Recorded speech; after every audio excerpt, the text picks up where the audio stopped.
ada 7 golongan, 7 kelompok manusia yang akan Allah naungi pada hari tidak ada naungan kecuali naungan Allah, yaitu di padang mahsyar.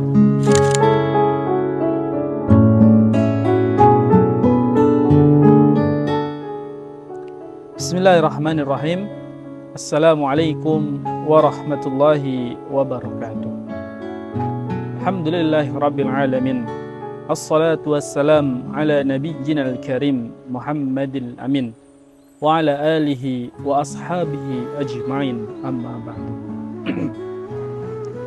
Alhamdulillah, kita telah berada di bulan Ramadan yang kita doakan sejak 3 bulan atau bahkan sejak tahun lalu agar kita bisa menjumpai Ramadan lagi.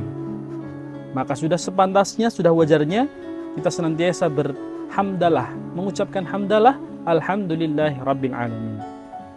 Jamaah YouTube sekalian, Nabi Muhammad sallallahu alaihi wasallam pernah bersabda, "Sab'atun yudhilluhumullahu fi dhillihi yaumal la dhilla illa dhilluh."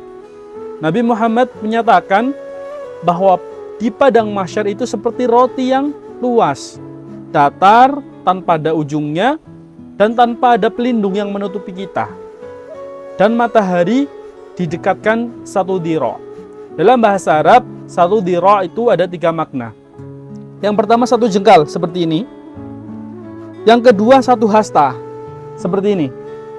Atau yang ketiga, sejauh 3 kilometer. Makna mana yang diinginkan oleh Nabi? Para sahabat tidak ada yang berani memastikan yang mana. Yang intinya matahari didekatkan dan sangat panas. Dan seseorang panas atau tidaknya tergantung amalannya. Ada yang keringatnya sampai lutut. Ada yang keringatnya sampai pinggang. Dan bahkan ada yang tenggelam karena keringatnya. Maka hari itu tidak ada naungan, tidak ada perlindungan selain dari perlindungan Allah Subhanahu wa taala. Orang pertama yang mendapatkan lindungan Allah adalah al-imamu adil, imam yang adil, pemimpin yang adil, adil dalam menjalankan tugasnya, amanah dalam menjalankan tugasnya, maka dia layak mendapatkan naungan Allah.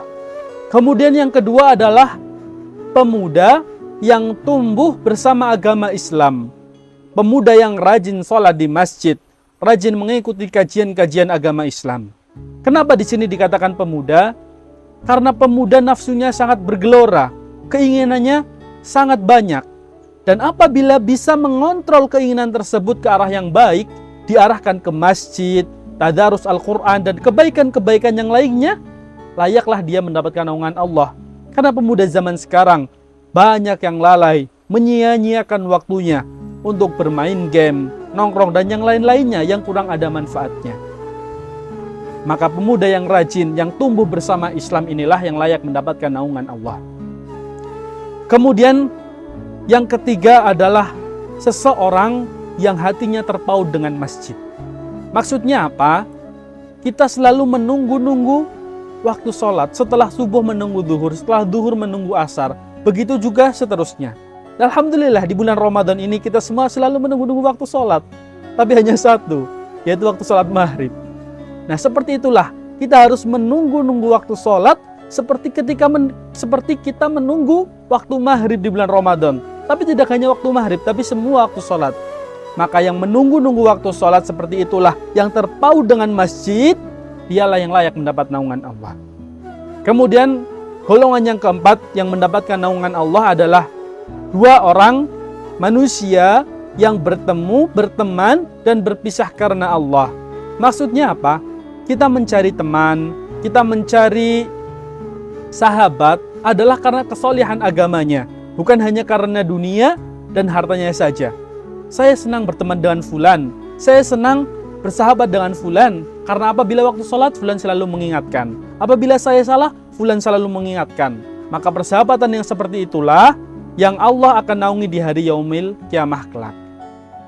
Kemudian yang kelima adalah seseorang laki-laki yang digoda perempuan yang cantik, lagi punya kedudukan yang tinggi. tapi dia takut kepada Allah dan dia mengatakan inni akhafullah, sesungguhnya aku takut kepada Allah. Hadis ini mengisyaratkan tentang kisah Nabi Yusuf yang digoda oleh permasyuri, oleh ratu, tapi beliau tidak tergoda. Maka laki-laki yang berhasil menahan godaan inilah dia yang layak mendapatkan naungan Allah. Kemudian yang keenam adalah seseorang yang bersedekah dengan tangan kanannya, tetapi tangan kirinya tidak tahu. Ini adalah pengibaratan bahwa sedekah yang kita lakukan dilakukan secara sembunyi-sembunyi, tidak terang-terangan, tidak ria, tidak pamer, dan diibaratkan tangan kiri saja tidak tahu. Jangankan orang lain, jangankan tetangga sekitar, tangan kiri saja sampai tidak tahu. Maka sedekah seperti inilah yang akan mendapatkan naungan Allah. Kemudian yang ketujuh atau yang terakhir, golongan manusia yang akan mendapatkan naungan Allah adalah seseorang yang berzikir mengingat Allah di dalam keheningan sehingga dia meneteskan air matanya.